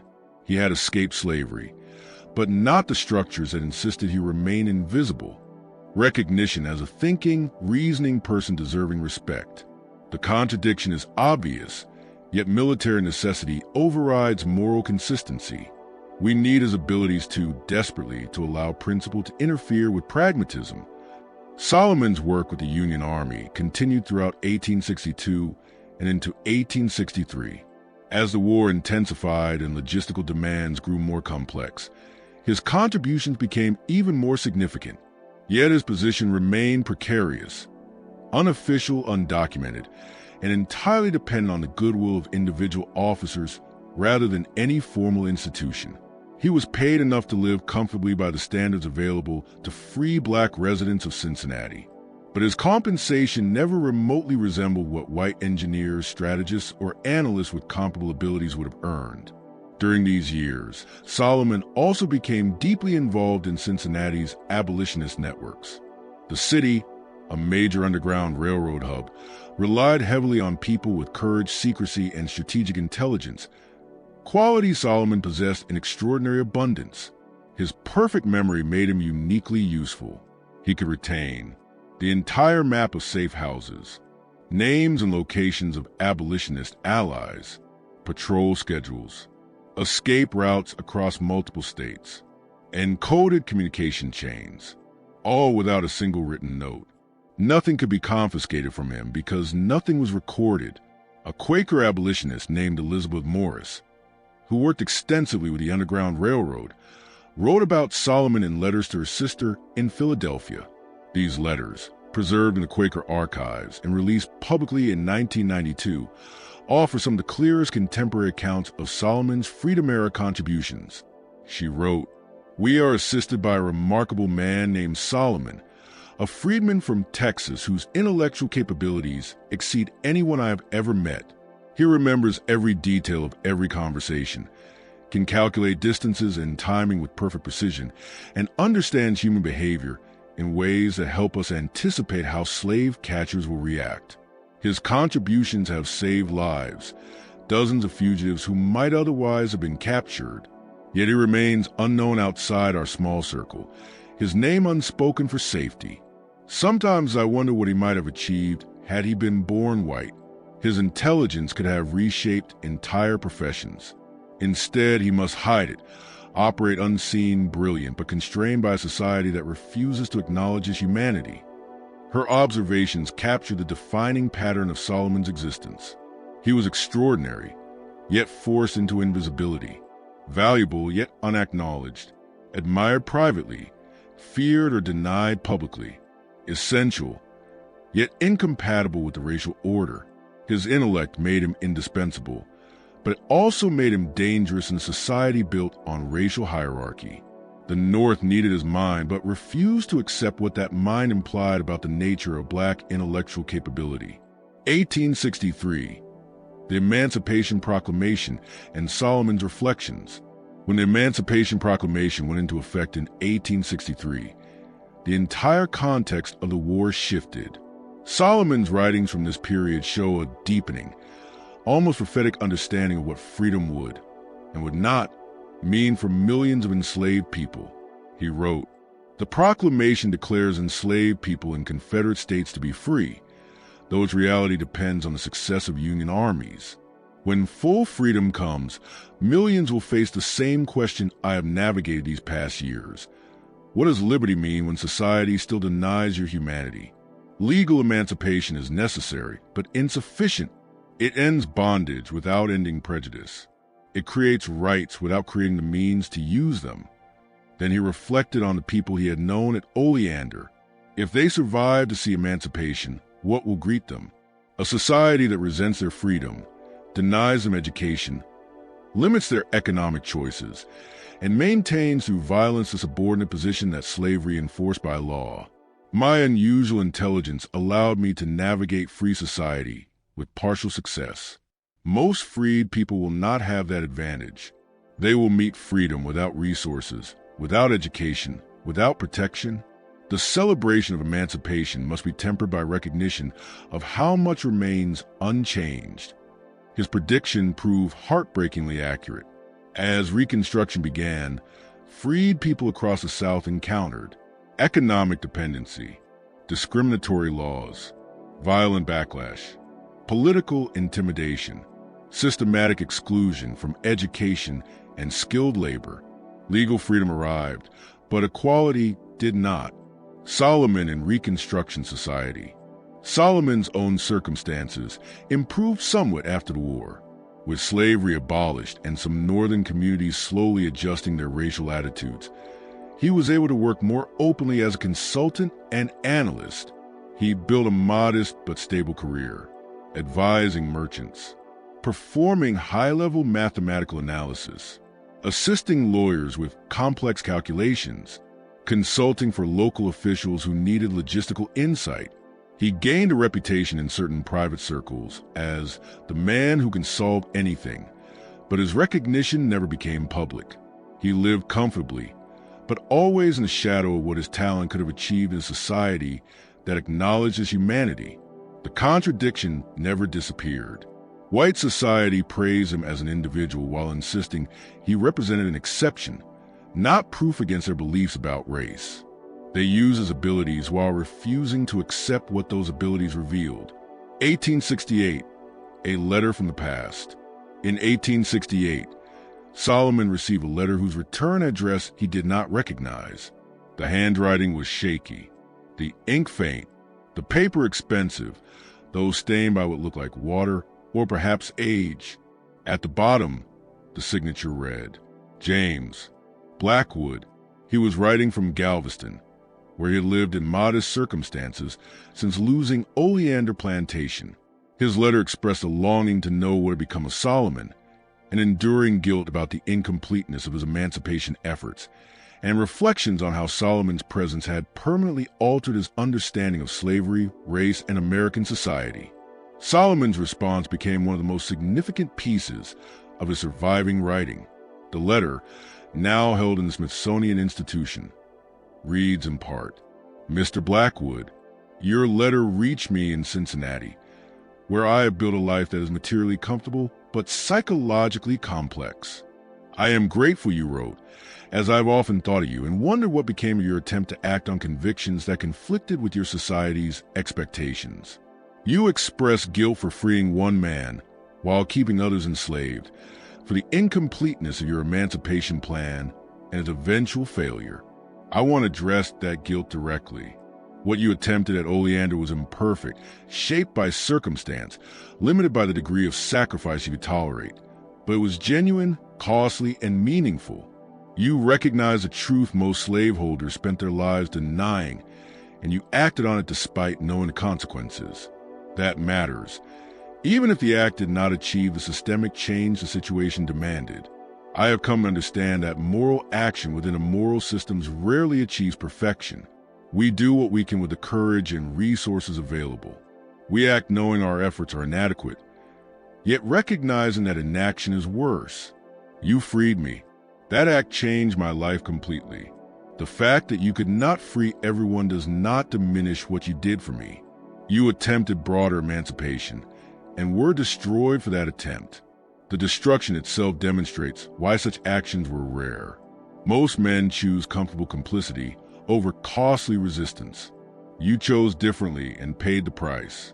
But perhaps the more important question is not whether your actions solved the problem, but what your actions revealed about the problem itself. You freed me because my intelligence made slavery's injustice unavoidable for you. But what are those whose intelligence was less visible, less measurable, less dramatic than mine? Were they less deserving of freedom? Less human? The answer is clearly no. Yet, you could not extend to them the recognition you offered me. That limitation was not a personal failing, but a systemic one, a result of how slavery trained owners to perceive enslaved people. Exceptional cases like mine can break through that training. Ordinary humanity, plain dignity, remains invisible. Slavery requires that invisibility. For the system to survive, humanity must be selectively recognized or denied according to convenience.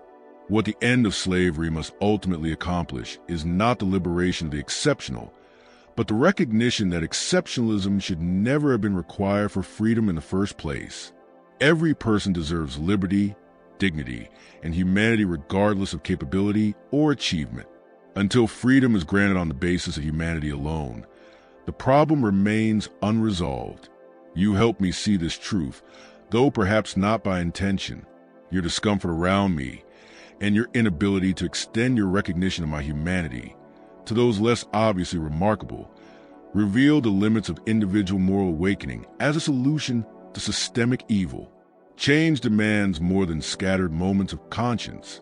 It demands transformation of the entire structure that makes conscience rare and costly rather than common and valued. I do not know if such transformation is possible. I have lived long enough in freedom to understand how deeply racial prejudice persists even after slavery's legal end, how thoroughly white society resists acknowledging black humanity beyond narrow, conditional terms. But I also know that change, however incomplete, matters. You changed me by freeing me. I perhaps changed you by forcing recognition you could not deny. These changes ripple outward in ways we cannot foresee. May you find peace with what you attempted and what you could not achieve. May we both continue working towards a society where intelligence is not required for freedom, where humanity alone is sufficient for dignity, where no one must be exceptional to deserve justice. With respect and gratitude, Solomon, Their correspondence continued intermittently until Blackwood's death in 1873. These letters revealed two men wrestling with the aftermath of their encounter, trying to understand what it meant that Solomon's intelligence had sparked a moral crisis, what that crisis revealed about the nature of slavery and race, and what possibilities existed for change within a society designed to resist transformation. The final years of Solomon Freeman. Solomon lived until 1896, dying in Cincinnati at approximately 69 years old. His obituary in the local newspaper was brief, perfunctory. Solomon Freeman, Negro resident, employed in various business capacities, unmarried, survived by no immediate family.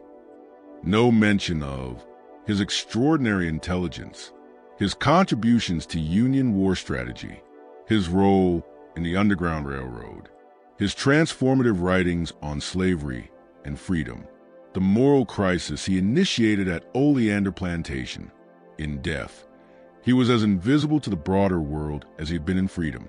Despite accomplishments that were historically significant, even extraordinary, Solomon remained largely unknown. His existence was documented, yet his importance went unrecognized. Rediscovery in the late 20th century.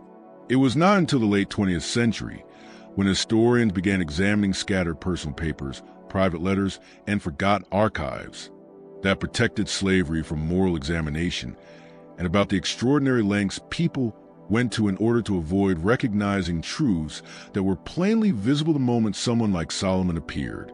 By the late 20th century, as historians pieced together letters, plantation records, wartime communications, and obscure personal accounts, Solomon's story began to emerge, not as a tale of singular genius alone, but as a mirror reflecting the deeper moral failures of society that enslaved him. His life poses a question that remains disturbingly relevant. What does it mean that a man had to possess exceptional, almost unimaginable intelligence before anyone in slaveholding society could admit he deserved freedom, while millions of others, equally human but less demonstrably extraordinary, remained in bondage? What does it reveal about a culture when humanity itself is not considered enough? When only exceptional capability, not dignity, not personhood, not basic moral right, becomes a criteria for liberation? Solomon himself understood this with perfect clarity. His writings return to the theme again and again, that his freedom should never have required extraordinary gifts, and that his talents merely exposed a truth that should have been obvious without them. In 1882, nearly 2 decades after the Civil War, historian Rebecca Hayes interviewed him for her project documenting the experiences of formerly enslaved people. The interview, preserved in the Hayes collection at Howard University, captures Solomon's reflections on his legacy. He told her, "I know my life is unusual. My intelligence is extraordinary. My experiences do not represent the typical slave narrative, but I hope my story serves a purpose beyond individual exceptionalism. I hope it reveals the fundamental injustice of requiring exceptionalism for recognition of humanity." He continued, "Every person I knew in slavery was fully human, deserving of freedom and dignity, regardless of their level of intelligence or capability. The fact that I needed to be extraordinarily gifted before my owner could acknowledge my humanity reveals the depth of moral corruption slavery produced." For Solomon, the tragedy was not his enslavement alone. It was the realization that millions remained enslaved because their ordinary humanity was not enough to pierce the myths slaveholders required for their comfort. He told Hayes, "I was not freed because I was different in essence from those who remained enslaved. I was freed because one man's psychological defenses collapsed when confronted by undeniable evidence of my intellectual quality. That evidence should never have been required. But since it was necessary in that moment, perhaps its documentation can help expose the lies the system depended upon." That documentation, his letters, his journals, the accounts of those who knew him, now provide some of the clearest evidence that enslaved people's intellectual potential was not absent, but suppressed, denied, concealed, or ignored by a society that needed to believe in their inferiority. Historians today increasingly recognize that slavery required the deliberate denial of enslaved people's full humanity. systematic suppression of intellectual development, willful ignorance among slaveholders, cultural myths used to justify domination. Solomon's story does more than contradict these myths. It shatters them. It shows what one man could achieve when allowed even minimal access to knowledge. And it forces a haunting question. What could millions have achieved if they had not been deliberately held back? One artifact reveals the system's cruelty with chilling simplicity. The auction ledger from December 7th, 1859 still exists in the Rosenberg Library archives. Under Lot 43, it lists Solomon, sold for $400, a price below market value because his intelligence unsettled buyers. His capabilities threatened the lives slavery required. His existence raised questions no one wanted to confront. That ledger entry represents more than one transaction. It represents a theft of human potential on a massive scale, the daily destruction of intelligence, creativity, and ambition in millions of enslaved people whose possibilities were never allowed to flourish. James Blackwood's attempt to confront these truths ultimately failed. He lost his plantation. His emancipation plan collapsed.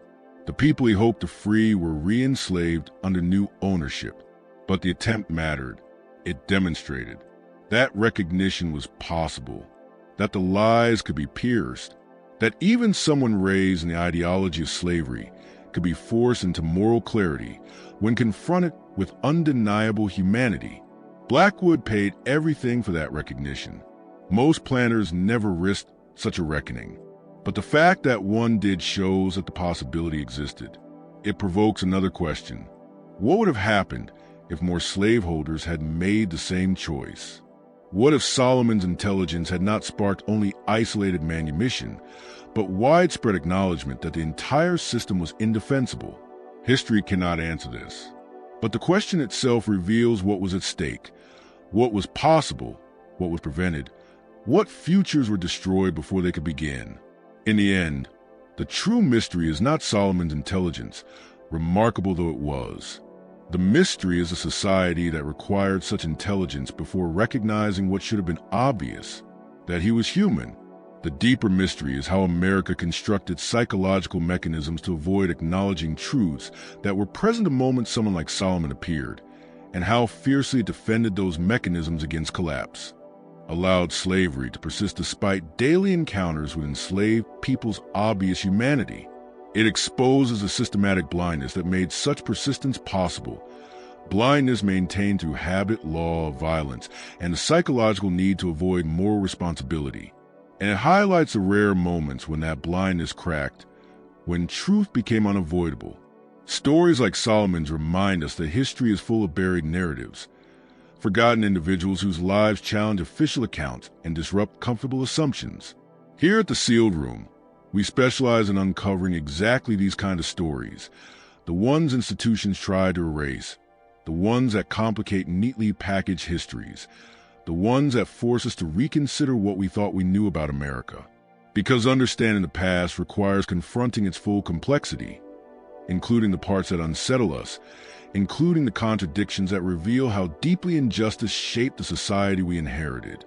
The impossible mystery of the most intelligent male slave ever traded in Galveston was never about whether his intelligence was genuine.